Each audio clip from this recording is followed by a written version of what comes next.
Seminario 1 de Jacques Lacan. Los escritos técnicos de Freud. Apertura del seminario. El maestro interrumpe el silencio con cualquier cosa, un sarcasmo, una patada. Así procede en la técnica Zen el maestro budista en la búsqueda del sentido. A los alumnos les toca buscar la respuesta a sus propias preguntas. El maestro no enseña ex cátedra una ciencia ya constituida.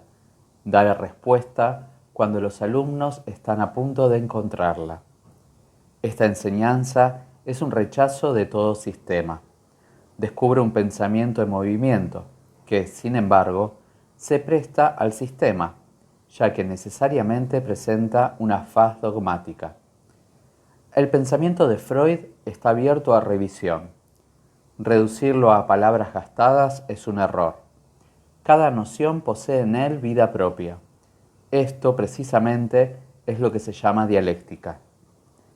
Algunas de estas nociones fueron, en cierto momento, para Freud, indispensables, pues respondían a una pregunta que él había planteado, anteriormente, en otros términos. Su valor solo se capta cuando se las resitúa en su contexto. Pero no basta hacer historia del pensamiento, y decir que Freud surgió en un siglo de cientificismo.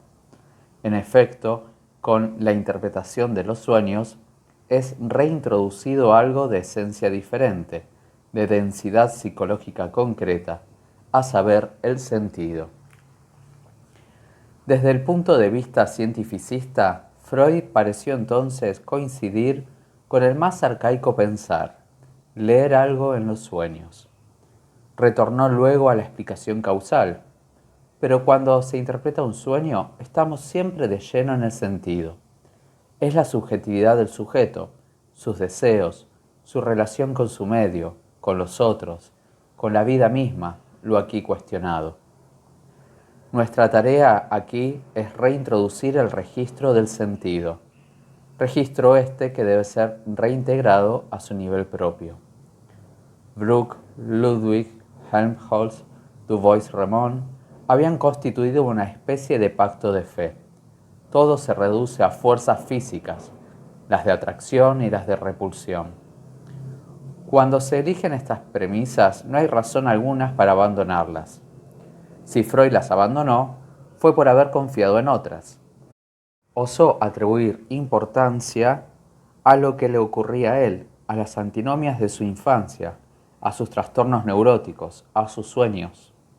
Por ello, es Freud, para todos nosotros, un hombre situado como todos en medio de todas las contingencias, la muerte, la mujer, el padre. Esto constituye un retorno a las fuentes que apenas merece el título de ciencia. Con el psicoanálisis sucede como con el arte del buen cocinero, que sabe cómo trinchar el animal, cómo separar la articulación con la menor resistencia. Se sabe que existe, para cada estructura, un modo de conceptualización que le es propio. Más como se entra así en el sendero de las complicaciones, hay quienes se atienen a la noción monista de una deducción del mundo. Así uno se extravía. Es preciso entender que no disecamos con un cuchillo, sino con conceptos. Los conceptos poseen su orden original de realidad. No surgen de la experiencia humana. Si así fuera, estarían bien construidos. Las primeras denominaciones surgen de las palabras mismas. Son instrumentos para delinear las cosas. Toda ciencia, entonces, permanece largo tiempo en la oscuridad enredada en el lenguaje. En primer lugar, existe un lenguaje ya acabado, del que nos servimos cual si fuese una mala herramienta. De vez en cuando se producen vuelcos, del flojisto al oxígeno, por ejemplo. Pues Lavoisier contribuye a la vez con el flojisto y con el concepto correcto, el oxígeno. La raíz de la dificultad estriba en que solo puede introducirse símbolos, matemáticos u otros, gracias al lenguaje cotidiano, pues es preciso explicar cómo se los va a utilizar. Estamos pues en cierto nivel de intercambio humano, en este caso en el nivel del terapeuta. Freud está allí a pesar de su denegación. pero como lo mostró Jones, se impuso desde el inicio la ascesis de no caer en el dominio especulativo, al que su naturaleza le inclinaba. Se sometió a la disciplina de los hechos al laboratorio. Se alejó del mal lenguaje. Consideremos ahora la noción de sujeto. Cuando se introduce el sí mismo. El hombre que les habla es un hombre como los demás, hace uso del mal lenguaje. El sí mismo está entonces cuestionado.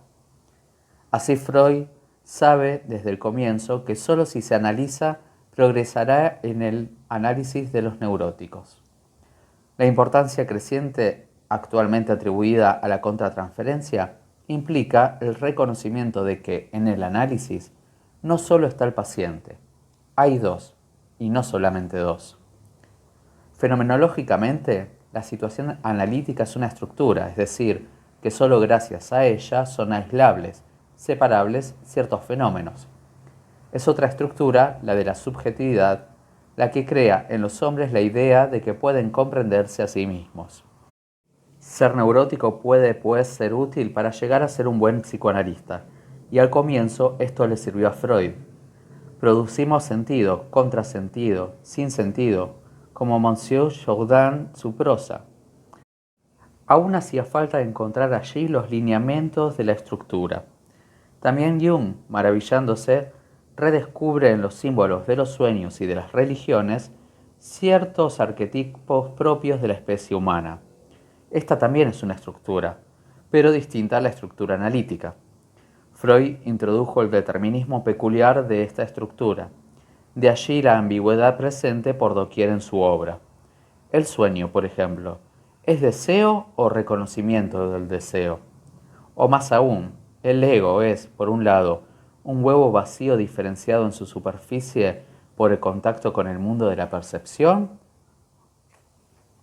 pero es también cada vez que nos topamos con él quien dice no o yo, moi, yo, je, quien habla de los otros, quien se expresa en diferentes registros. Vamos a seguir las técnicas de un arte del diálogo. Como el buen cocinero tenemos que saber qué articulaciones, qué resistencias encontramos. El superego es una ley sin sentido, aun cuando no tiene más fundamento que el lenguaje. Si digo, tú irás hacia la derecha, es para permitir al otro acordar su lenguaje con el mío. Pienso en lo que está pensando en el momento en que le hablo. Este refuerzo por encontrar un acuerdo constituye la comunicación propia del lenguaje. Este tú es tan fundamental que su intervención es previa a la conciencia. Por ejemplo, la censura, que es intencional, actúa antes que la conciencia. Funciona vigilante. Tú no es una señal, sino una referencia al otro. Es orden y amor. Del mismo modo, el ideal de yo es un organismo de defensa perpetuado por el yo para prolongar la satisfacción del sujeto. Pero es también la función más deprimente en el sentido psiquiátrico del término. El id no es reducible a un puro dato objetivo, a las pulsiones del sujeto. Nunca un análisis culminó en la determinación de tal o cual índice de agresividad o erotismo. El punto al cual conduce el progreso del análisis, el punto extremo de la dialéctica del reconocimiento existencial, es tú eres esto. Este ideal, de hecho, nunca es alcanzado. El ideal del análisis no es el completo dominio de sí, la ausencia de pasión. Es hacer al sujeto capaz de sostener el diálogo analítico, de no hablar ni demasiado pronto ni demasiado tarde. A esto apunta un análisis didáctico. Se denomina razón a la introducción de un orden de determinaciones en la existencia humana, en el orden del sentido. El descubrimiento de Freud es el redescubrimiento, en un terreno virgen, de la razón. 18 de noviembre de 1953. La continuación de esta lección falta, al igual que todas las lecciones de finales del año 1953.